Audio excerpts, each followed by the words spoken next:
Youthpoints on the talk station, FM 107, AM 1240. We've got a good house of panelists tonight, and I'm looking forward to several observations. We'll start off with something associated with the time of year, Valentine's Day. Apparently, it's not that big anymore. We'll find out about that in a moment. First, to remind you, if you'd like to join us, welcome to do so by phone. 252 area code of our listening audience, 247-7282. That's 247-7282, and that toll-free number 800-818-2255 via email at viewpoints with an S, viewpointsradio@hotmail.com. That's viewpointsradio@hotmail.com, and via Facebook at Viewpoints on the Talk Station. Do want to take this opportunity to thank our sponsors for the evening, of course, Advanced Water Systems, the people that bring you Connecticut, folks that are practically reinventing water, and Floyd's 1921 restaurant located at 4th and Bridges Street in beautiful uptown Morehead City. Just to remind you, Chef Floyd is working diligently to reopen here soon. I know that a lot of people are, they're calling me, asking me when. Look, the best thing I would suggest for you to do, call the folks at Floyd's 1921 restaurant. Go ahead and get a reservation set up, a tentative reservation date. But more importantly, why don't you just go ahead and get a gift certificate or two to be prepared to hand out to friends as they prepare to go to dinner at Floyd's 1921 restaurant, or for lunch, I might add. As always, to remind you, they also are providing catering services, which they can do right away. Do not hesitate to take advantage of that opportunity as well. 727-1921 is that number for catering services. And of course, just to remind you that you can go online to either their Facebook page, it's Floyd's 1921 Restaurant, or you can go to their webpage as well to sign up for a catering opportunity. Private party or a large party, they can handle the needs that you might be facing. Don't hesitate to give them a call. That's Floyd's 1921 Restaurant. And again, we are waiting with bated breath for the reopening as they recover from Hurricane Florence and take advantage of some remodeling that they want to do. All right. In the process of thinking about this, let's first introduce our panel. And I'm going to just go around the quadrilateral and start with you, since you're first on the left there, Vanessa. All right. My name is Vanessa, and I'm a senior at West Carteret High School. I'm Addison, and I'm a freshman at East Carteret High School. I'm Erica. I'm homeschooled and a senior. Okay. I'm Hunter, and I'm a senior at East Carteret High School. Okay, Addison, you'll love this. I'm curious. I keep asking this every week. You guys suffering from senioritis? Yep. Erica? I'm not quite understand. I know what senioritis is, but I don't think I'm really getting the effects of it. How about you, Vanessa? Yeah. I mean, You're only in school for one period. How could you be getting senioritis? I have online classes that I really do not want to do, but I need to do them. And I do get my work done. I just begrudgingly do it. Okay. But I'm curious on the online courses. Is it a matter of sitting quietly in the room and watching? It's just kind of a matter of, it's just willpower, because you have to sit there. Like, in class, you are required to be there. But in an online class, you can be anywhere you want, and you can have the lesson open. And listening to music in the process. Yeah, that's what I do, because that's what I do. Yeah. I don't have to spend, one of my classes is music appreciation. Oh, well, of course. That's a class. So it's a great class. Take it. Addison, are you taking on any online courses as a freshman? Do you give that privilege? No. Okay. I don't. Erica, you do a lot of online courses. I wouldn't say a lot, but I've been taking like one a semester. And? So I actually think that, I don't know if it's because the online classes I've chosen to take was stuff like Chemistry 2, Physics, Microeconomics. How do you take chemistry online? I don't know, but they didn't offer there wasn't a seated class that fit my time schedule. So, well, actually, it's lab. Did you have to do any lab work? So that was the weird part. Even the seated classes didn't have labs. They had online labs, which I feel I feel like I was cheated in chemistry. I didn't get to burn a hole through the table. That is messed up. How could you do an online chemistry lab? I tell you what. Most of the questions are like, what color did it turn to? Ooh, it turned from opaque to a clear color, or it got a slightly reddish tinge to it. Well, the absence of really the Bunsen burner That's really what you really need. I mean, she didn't get to burn There was a a hole in the Bunsen burner table. online, a lot of good that did. and I blew up the trash can with it. Oh, Wait, what? You seem oddly excited about that. I didn't know if you threw it away online. Now this is all on a computer screen. I didn't turn it off what's the when fun? I tried to remove it from the screen, and there was a little explosion animation. Okay. Okay. That's funny. That's well, we're getting into this virtual reality issue. As a matter of fact, we'll talk about that in a few minutes. The whole concept of online tech education. Quick question from the two do you do it at all, Hunter? No, I Okay. don't have online classes. All right. But the two of you that are doing it, question for you. Do you see this as the future of education? Vanessa? I see it as the future for education that isn't offered readily. Okay. So if I'm assuming 30 years ago, if West Carteret High School didn't offer You better believe it. Yep. class, I just wouldn't be able to take a class. Right.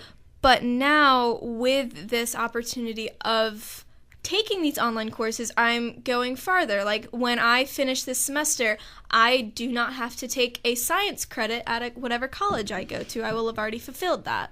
Do you? Okay, Erica. I agree with Vanessa on that. I don't believe that online classes are going to or should completely replace yeah. seated classes. No. Because I'll definitely take a seated class over an online class. Yeah, any day. same. Why? There's more.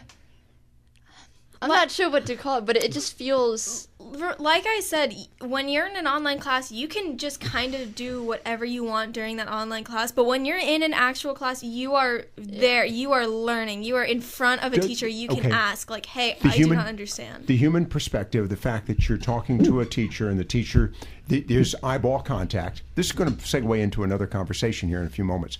So what about the fact that you've got others that are sitting around you sort of, also focus in on the conversation? That too, I think so. Because, I know one of my math class is seated.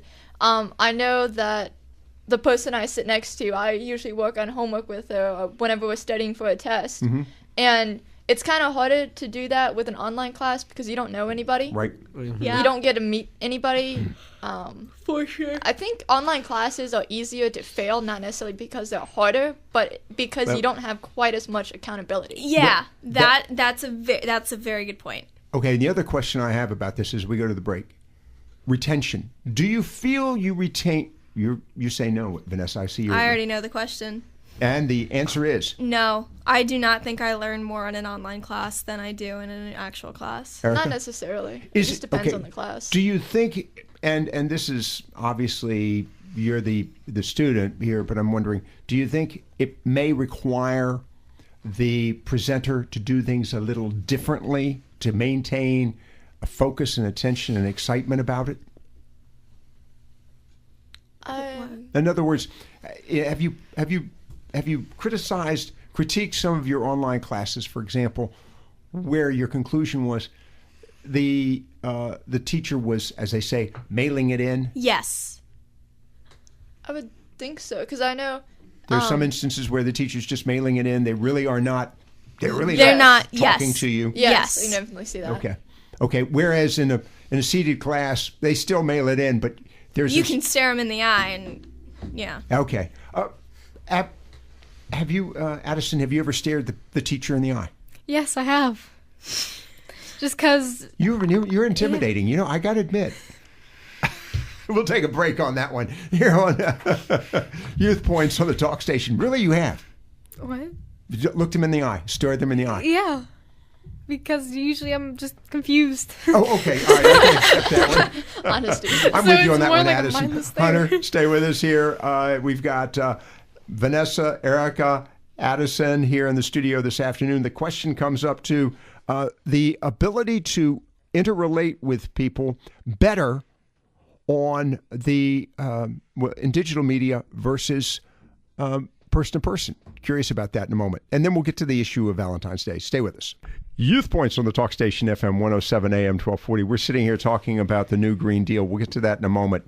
Question goes to the topic of, and we've talked about this in the past, but apparently folks have been using digital media so much for their communications that they are having a hard time maintaining and keeping relationships on a one-to-one, person-to-person basis. And is that hype? Or do you think that there's really the potential of this, that we get so focused on our virtual friendships that we have a hard time making real friendships? I believe that. That's totally possible. What'd you say, Erica? I believe it. You do? Yes. Well, when you walk into the one I can relate it to the most is a classroom, but really it's anywhere with people you don't know, and you're all kind of sitting there waiting for the same thing.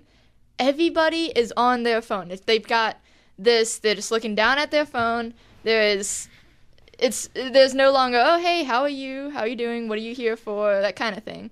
There's no casual, like, small talk or whatever. And I know when I've tried to start conversations with classmates, whenever I come in early for a class, it doesn't get very far. And by the way, let's just make a caveat to this. In addition to the fact that Erica's homeschooled, she's taking a I'm talking about the dual enrollment classes. Dual enrollment at community college. She also does not have. Do you have a smartphone? What? Well, I have a cell phone now. You have a cell phone. What's the difference between a smartphone and a cell phone? A smartphone's one that can get on the internet. Oh, then yes. Okay. I guess I have one now. Okay, but you've not previously. This was within the month. Okay, let me go to you on this one, Addison. What about that? As a freshman, is there, when you sit in a class or you're in a group of people and you're awaiting patiently, I think it's a perfect scenario that Erica just shared with us. You're sitting in the classroom, you're waiting for the teacher to show up or something to occur. Is there small talk going on, or do people pull out their phones and start? Well, I mean, I feel like small talk does go on, but you don't really. They all kind of stay to their same groups, and between the group of people that already know each other, because they're not really out that. I mean, some people are, but not most people are outgoing to want to go talk to somebody they've never met before. This brings to mind another concern. Vanessa. I don't have a ton of online friends. Okay. I guess. Get a little closer to that. I don't have a ton of online friends. I have mostly in-person friends. Okay. And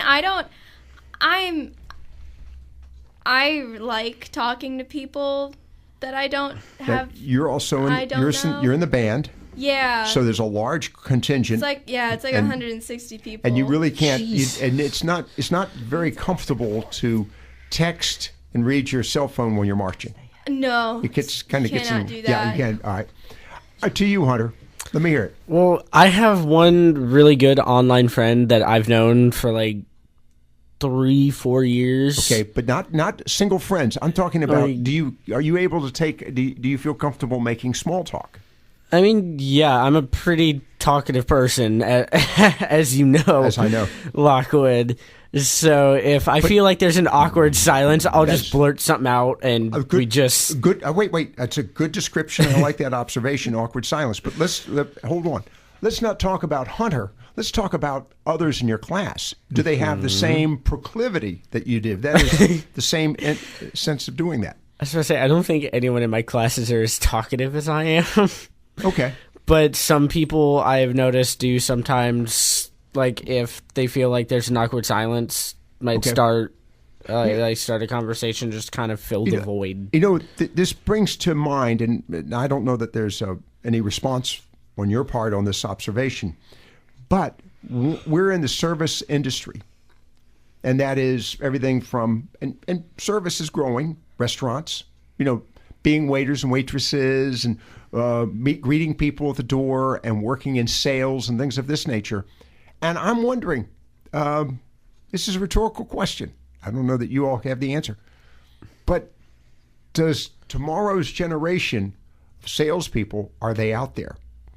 Because one of the requirements of being a salesperson, I don't care if it's just greeting people at the door, is being able to carry on a conversation with someone you have no connection with whatsoever.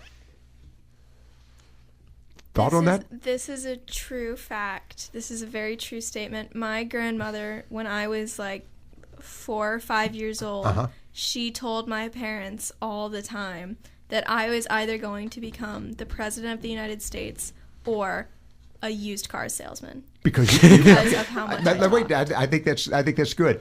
And that's a compliment, by the way. It is. Right. It was one of the best things I've ever seen. We're starting a campaign for president right now. God, no. We want her to be successful. Let's let her be. And I say that in the sense that people will like her if she's a used car salesperson.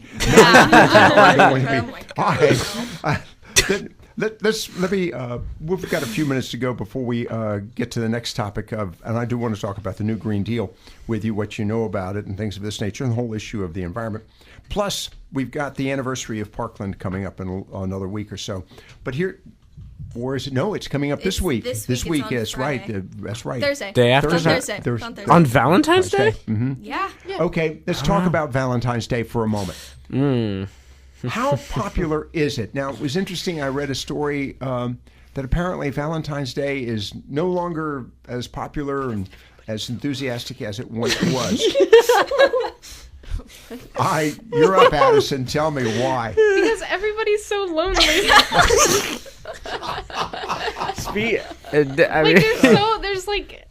Just everybody's so lonely. Are you okay? Are you good? No, wait a second. You know, that is hilarious, but it's partially true. Yeah. Just going back to my comment. Gosh, I didn't even think about this in relationship. Because so many people are obsessed with online communication that they're not putting in effort into face-to-face relationships. Well, it's just also, I don't know. It's just some people just aren't that great at even, I don't know, forming relationships. Or they just don't know what they want, so then they're so confusing. Are you okay? That is relationships in general are confusing. I think it's also because nowadays holidays are really commercialized. Yeah. For real. Although Valentine's Day has always been commercialized. So I know one example is, the Peeps that they always sell during I love Easter. those things. They sell those things year round. Oh, yeah. Peeps for Halloween, Christmas, Valentine's. Yeah, because those things have gotten so popular. Every season, and I'm pretty sure if you look hard enough, you can find them year round in any store. But they're little birdies. They're no longer special for Easter. Nobody gets excited about Peeps during Easter anymore. All right, this is coming from the Wall Street Journal. What should you get your friend for Galentine's Day? That reminds me of Parks and Rec. Everyone from Hallmark to Walmart suddenly has an idea. This is coming from the Wall Street Journal. Women across the country are embracing a ladies-only spin on Valentine's called Galentine's Day, a celebration of female friendship marked by brunches, pink drinks, and each other. No boys allowed, says 35-year-old project manager Amanda Neitzel, who is hosting a Galentine's Day brunch February. The idea has been gathering steam for a few years, but is hitting the mainstream now as retailers and restaurants season a way to rejuvenate Valentine's Day. Only 51% of Americans plan, catch that, only 51% of Americans plan to celebrate Valentine's Day this year, down from a high of 63% in 2007. Any observations? Well, I've got a girlfriend, so Valentine's Day is kind of high up there. But what about you, Addison? I think your comment a moment ago, it really does spring from our earlier conversation. I haven't even thought about that. Well, it is, yeah, because back then, go ahead. Back in 2007. But 10 years ago, cell phones weren't as popular, so people would actually go and talk to people. Nowadays, they don't. It's like you go on Tinder. I mean, I don't have it, so right. Don't No, say but anything it's to me. But then, you just meet people online, and there's no. You go on dates after a while, but then it's just. I don't know. I feel like a lot of people form online relationships, therefore, they don't see what's right in front of them, and they don't hang out with people that they know. And then, if you form an online relationship, you just don't get all the benefits of a real relationship. You all agree with that? Yeah. This is interesting, and all right. At school, nothing much happening, right? Well, I think it depends on the class, because my first period, people are always talking to each other when I walk in the morning. Yeah, but this is an interesting observation. All right, we'll take a break on that. When I come back, I know we've got a caller coming in. We'll see if the caller wants to talk to us about this after the break. You're listening to Youthpoints here on the Talk Station, and you're welcome to call in 252 area code 247-7282. We're going to chat about other things as well. One of the items having to do with the issue of guns. Some interesting stories here, but if you have an observation about what we were just chatting about related to Galentine Day or possibly the whole issue of the internet. And we've also got to talk about the 48-hour missing challenge. I bet you a lot of parents haven't heard about this. I'll share this with you as well here on Youth Points. Youth Points on the talk station, FM 107 AM 1240. We have Vanessa, Addison, Erica, and Hunter. We've got 3 seniors here in the studio and a freshman, Addison being the freshman at East Carteret High School. And we have a caller standing by. I think we know him as Uncle G-Dog. Uncle G-Dog, good evening to you. Uncle G here. Okay. Well, this is probably not going to go over well with you ladies, and that poor young feller just sitting in there with all you girls is probably going to get the scary eyeball when I'm done. Thanks for the support. Okay, go for it. But I got your back, brother. It's okay. All right. Now, I've been around for a long time, and there are a couple things in this world that are going to get a man in a hell of a lot of trouble. Number one is Valentine's Day. Now, I don't know who came up with this holiday, but this is the worst thing any woman could do to a man. You're sitting at the kitchen table, drinking coffee. You know what today is? No, I don't, baby. It's Valentine's Day. Yeah, like, oh no. But wait a second, Gary. You're married. These guys aren't married. No, I'm not married. I've been married 3 times. Okay. I'm not doing that again. Okay. Well, I got a long-term girlfriend. So you're not a big fan of Valentine's Day. Oh no, I don't know who came up with this idea, but it sure as hell was not a man. Well, I'll tell you, happy Valentine's Day. Here's a sandwich. I'm happy. Okay. But if you could, I can wash your car and write "I love you" in soap, mow the grass, trim. And where's my card? Okay. I wrote "I love you" in soap on your car. I know, but it just washes off, and I can't show it to my girlfriend. Then they go to their girlfriends. It's like, you know what a bastard I'm with. I didn't even get a card. Hey. And I tell my guys, hey, I didn't get a sandwich. Now, here's the holidays I do remember. Which one? I remember Labor Day, and I certainly remember St. Patty's Day, and I'm not even Irish. All right. Hey, Gary, so thank you I'm very telling much. you guys, do yourselves a favor.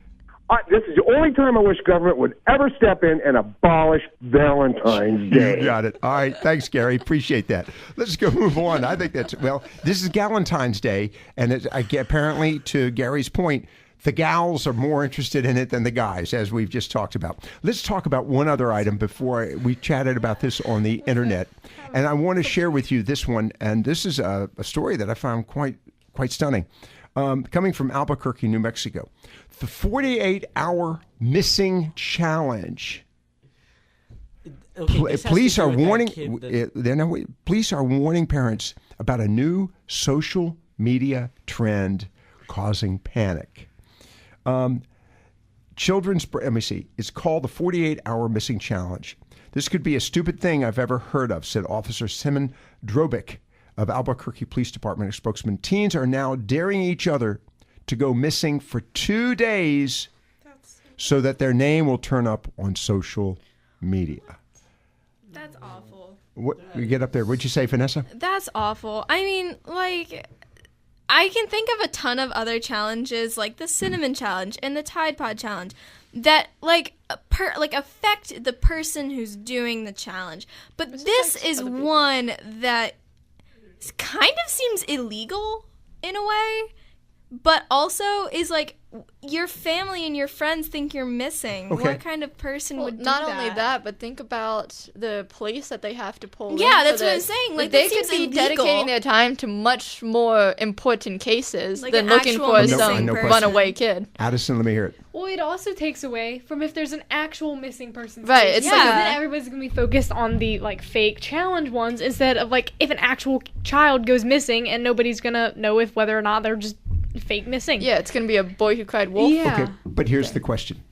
Well, wait, why has it got to be a boy? What about a girl?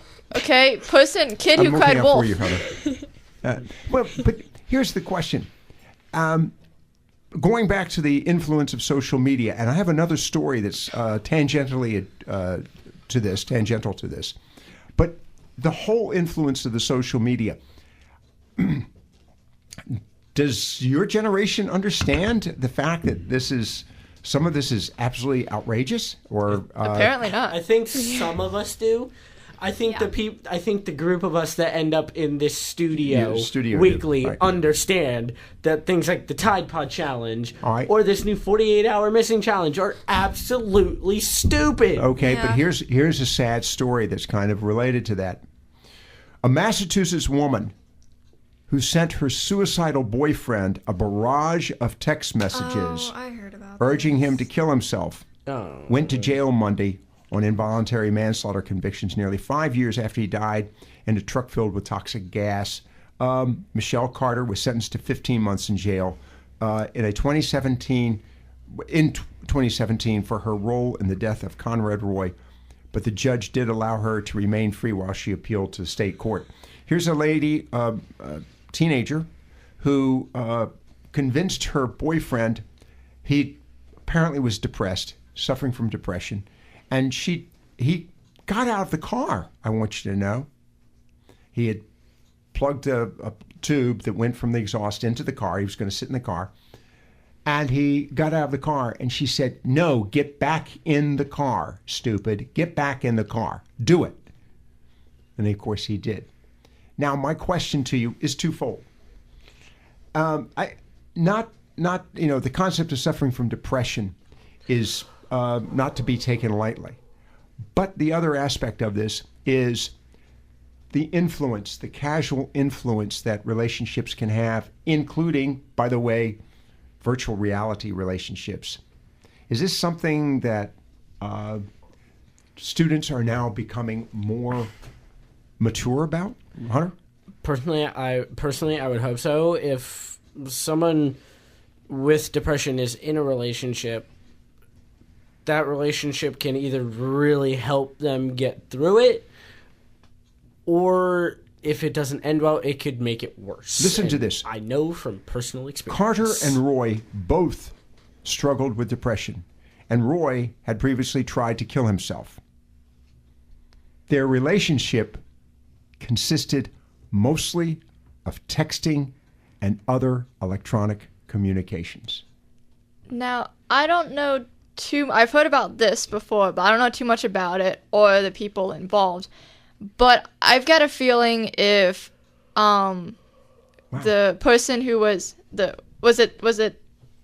young lady, if she was with the guy that was sitting in the car personally, I've got a feeling that this would have ended a little differently. Okay. Because I think that them texting each other, if the majority of their relationship was online or whatever you want to call it, there's a bit more detachment than if they actually knew each other well personally. Any other good observation? Any other comment on that? I'm fascinated by this, not from the perspective of what you're experiencing, but really how adults need to respond to this as well, because obviously, to the point you made a few moments ago, Hunter, depression is not something to be, joked about. It's not to be taken lightly. I agree with you fully, and I think that's an important story. So I just thought it was interesting that happens in relationship to the experiences of the past year. Okay, and before I get to the green energy, we got so many things to talk about today. Let's talk here about the story here I'm reading. Buffalo, New York. Long before an ex-student opened fire on his former classmates in Parkland, Florida, many school districts conducted regular shooting drills, exercises that sometimes included simulated gunfire and blood and often happened no warning that attack wasn't real. First question, have you all had any of those scenarios developed in your schools? Erica, I doubt seriously you would. Homeschooled, but at the community college, there's nothing been, no shooting drills or not necessarily a shooting drill, but I know recently there was it was just over like the speakers, and it was a breach warning. I'm not sure what it was, but it was basically telling everyone to go hide. Okay. And it was a shooting. I guess it was a shooting drill, but they didn't have any fake shooting noises or anything like that. It was just. Addison, school at East Carteret. So far, I've just had I don't know if we even had one. I mean, I know last year we had like an intruder drill that was supposed to be like unplanned, like while people were walking in the halls, like between classes. I was just fortunate enough that by the time the alarm for that went, I was in a room where I already knew where to go. But we haven't had a drill like that where there was simulated gunfire and like fake blood. We haven't had that at East. How about Vanessa? No, that seems like a little much to me. But although I can understand maybe to make it more realistic and to like add a layer of reality to it. But there's already such a reality to it. I don't think you have to add gunfire and blood. Yeah.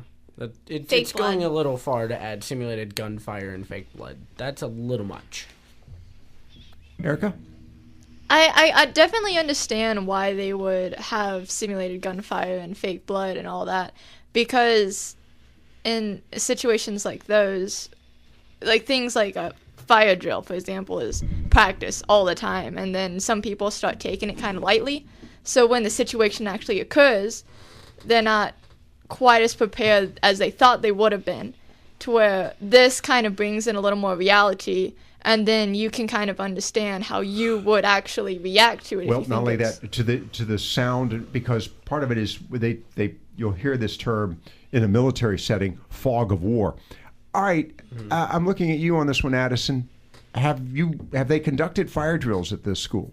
Yes, they have conducted fire drills. And when they do, does the alarm going off, the fire alarm going off? That's pretty loud and unnerving. Oh, it's really loud. Personally, my personal belief is that they made the sound for the fire alarm so loud and obnoxious so people would want to get out of the building just to get away from the sound. That's a good point. That's a good point. And in certain hallways, it like echoes and... and when you're right under it and it goes off, it's like... Yeah, and by the way, they don't simply say, stand by, we're going to have a fire drill, right? Oh, no. It just goes. It scares me up down. Well, they give us a warning. I always expect it to happen so that when it does happen... Sometimes they give a warning, sometimes and by the way, when you have, if you've had any of these shooting drills, do they set off alarms? Yes. A fire alarm sort of thing? Or is it a different alarm? There's like, it sounds, you know what it sounds like? It sounds like a stereotypical World War II movie that you would hear, like the London Blitz, like the. Ooh. So like an air raid. Oh, okay. Yeah, okay. That's kind of what it sounds like. Okay. And then it's like 2 minutes of that, and then they shut it off. Okay, all right. We'll take a break on that one. Get back with more here and wrap it up here on Youth Points. We have Addison, Erica, Hunter, and Vanessa here in the studio. Interesting story today I read. You guys are not buying music. You're getting it digital. Addison's over there really nodding. Okay, I want to hear how you're doing this, Addison. Stay with us here on Youth Points on the Talk Station. Youth Points on the Talk Station, FM 107 AM 1240. Okay, as I was, last evening was the Grammys? Is that right? Yeah, yesterday. Yeah, last night was the Grammys. Okay. I didn't even know last night was the Grammys. Did you watch any of it? No, you didn't. I was hanging out with my girlfriend yesterday. All right. What about Vanessa? Did you watch the Grammys? I didn't, but I did hear something that Hugh Jackman is now an Academy Award away from getting an EGOT, and I think that's awesome. No, wait. He's a one more time. So there are the 4 major awards for like performance. They're Oscar, Emmy. Oh, hold on, let me do it in order. Emmy. It's in order. Emmy, Grammy, Oscar, Tony. The Emmys for TV. Mm-hmm. Grammys for music, Oscars acting, Tony is for music, Broadway. Hugh Jackman has one of each of those, except for an Academy Award and Oscar, and there's only 15 people in history who have gotten all 4 awards, and it's like a thing. Okay, and of course Wolfman, right? What? Oh, no, wait, he was Wolverine. Wolverine. Wolverine. Come on, man. I'm sorry. I missed out on all that. I'm lacking in my social and cultural experiences. Your pop culture education. Okay, let's talk about the Grammys. According to the story I read, I shouldn't say you guys, the vast majority of the population are not buying, and I would have said records or discs or whatever. I don't know how music is coming in this day and age. CDs. CDs. But you are buying it online, right? Yeah. Yeah. Okay, let me hear it from you. Addison, when I brought that up, you really started shaking your head yes. Okay, are you buying it per song? No. Do you buy the whole album? It depends on the artist and what I want. But yeah, I have bought whole albums before and pre-ordered. Okay. By the way, did you watch the Grammys last night? I did not. Did you care? I mean, I care. Like, I care who wins, but I just don't have the devotion to watch the whole thing. Honestly, I didn't even keep up with it. Vanessa? I didn't watch it, but yeah, I kind of care who wins. I just... I watch the Golden Globes and I watch the Oscars. Those are the two things that I watch. Okay. Erica? I've got better things to do than care about who the best singer is. I'm with you on that one. Okay, Hunter, what about that? I didn't watch it. I didn't even know the Grammys were last night. I was hanging with my girlfriend all day. Okay, what about, do you all have your favorite artists? 21 Pilots. I listen to a lot of different music, so I don't really have a favorite. I have my top 3. Oh, wait, who are your 3, Addison? Panic at the Disco, Maroon 5, and Fall Out Boy. Okay, by the way, Maroon 5, what did you think of the halftime show?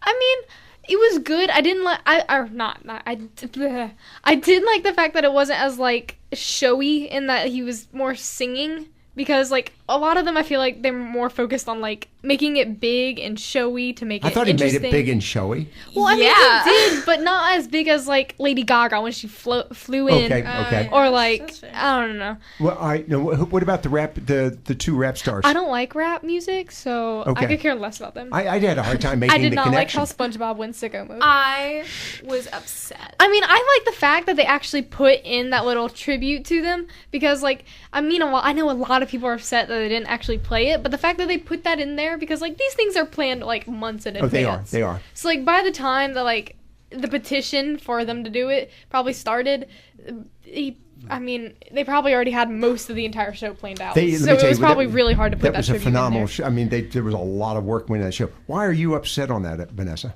I don't know. Get a little closer. I don't know. I just didn't, it wasn't, yep. You just didn't like it? It didn't resonate I didn't with love it. I've seen better halftime shows. It was lackluster.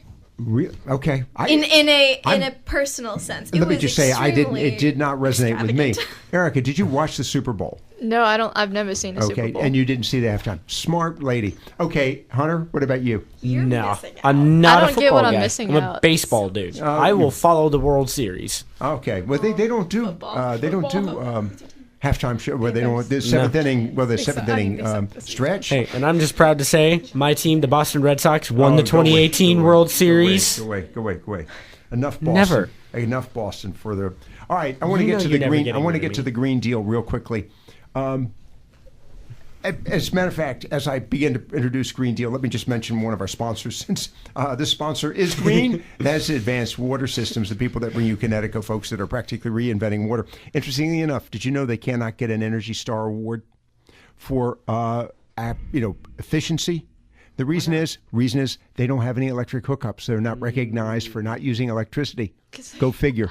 Yeah, I know. But you know what? That's one of the unique capacities of Connecticut water softeners. No electric hookup, no timer. Always knows when it's necessary to recharge. If you want to find out more about the outstanding array of Connecticut products, go online to their website, KineticoNC.com, KineticoNC.com, or you can give them a call locally, Old Cherry Point Road in Newbern, 635-6222. That's 635-6222. Their home office and showroom, Highway 7 East between Newport and Morehead City, 223-4444, 223-4444. Okay, the story about the new Green Deal. Eliminate air travel. If you want to travel across the Atlantic or Pacific, you'll do it by boat. Bullet train. Wait. What? A floating. No, I guess it's a floating. I assume it's a floating tunnel. It's a floating tunnel. It would bullet train, and then of course the elimination of automobiles and the reconstruction of homes and businesses. I got a question for you. And that was legitimately what was presented. Since then, they've been backing up on this one. To you, Vanessa, the whole issue of this energy independence and yet energy environment concern, is this important to you? Of course you'd pick me. Yes, it's important. Okay. To you, Addison. I mean, it's important, but I feel like there's also certain things that should kind of just stay the way they are. Oh, like what? Air travel? Like air travel. Oh, okay. Oh, yeah. Wait, can I clarify that? Yeah, no. Like, I don't want to. Erica, what about you? It's environment. Yeah, it's important to me. Though, I think to redesign everything that we're currently doing is gonna create a lot more waste. Good point. Yep. Hunter, to you? No, I agree with what Erica said, and I just don't think it's realistic. Economically and... it's not economically realistic to, like phase out, like... My comment to your comments, my observation, there's hope after all. You're listening to Youthpoints here on the Talk Station, FM 107 AM 1240. Thanks to Vanessa, Addison, Erica, and Hunter. Great conversation. Thank you for your time.